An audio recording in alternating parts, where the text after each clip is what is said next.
নই বা জুলাইয়ের সাথে আমি সম্পৃক্ত নই, তবুও এই প্রোগ্রামে আমার আসা আমি উচিত বলে মনে করেছি, এখানে আমি সংহতি জানানো উচিত বলে মনে করেছি, কারণ এটা আমাদের অস্তিত্বের প্রশ্ন, এটা আমাদের অস্তিত্ব রক্ষার প্রশ্ন। তো জুলাই সংগ্রামে যেহেতু আমরা অংশগ্রহণ করেছি, জুলাই গণ অভ্যুত্থানে অংশগ্রহণ করেছি, সেই জায়গা থেকে আমি মনে করেছি জুলাইয়ের এই প্রোগ্রামে আমার সংহতি জানানো উচিত। আমাদেরকে ছোটবেলা থেকে একটা জিনিস শেখানো হয়, একদম আমাদেরকে ভুলিয়ে খাইয়ে দেওয়া হয় যে ভারত আমাদের বন্ধু, ভারত আমাদের প্রতিবেশী দেশ, ভারত আমাদের বন্ধু। কিন্তু আমরা পদে পদে আমরা যখন বড় হতে থাকি, আমরা দেখতে থাকি সেই বন্ধুত্বের নমুনা। সেই বন্ধুত্বের নমুনা কি? আমরা যেদিন তাদেরকে ইলিশ উপহার দেই, তারপর দিন তারা আমাদের বাংলাদেশে পেঁয়াজ রপ্তানি বন্ধ করে দেয়।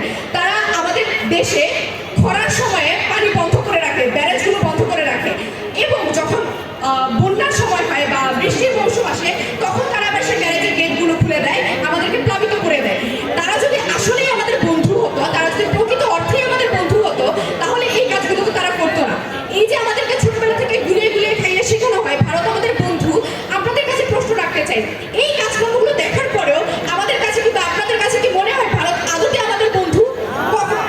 কখনো তারা আমাদের বন্ধু হতে পেরেছে কিনা সেই প্রশ্নটাও এখানে থাকে। 1971 সালের মুক্তিযুদ্ধে তারা আমাদেরকে সহায়তা করার ব্যাপারটি বারবার করে উল্লেখ করে। 1971 সালে তারা যেই একটা মোটিভ নিয়ে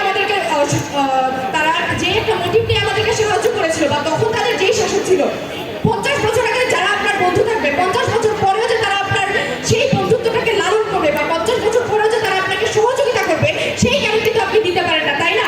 সুতরাং এই মুহূর্তে দাঁড়িয়ে ভারত আমাদের সাথে যা করছে, প্রশাসনিক দিক থেকে আমাদের তারা রাষ্ট্রীয় কাজগুলোতে নগ্নভাবে হস্তক্ষেপ করছে। ইতিপূর্বে যে সংসদ নির্বাচনগুলো অনুষ্ঠিত হয়েছে, সেই জায়গাগুলোতে তাদের নগ্ন হস্তক্ষেপ আমরা দেখেছি। আমরা আমাদের খেলাধুলা থেকে, আমাদের সাংস্কৃতিক ক্ষেত্র থেকে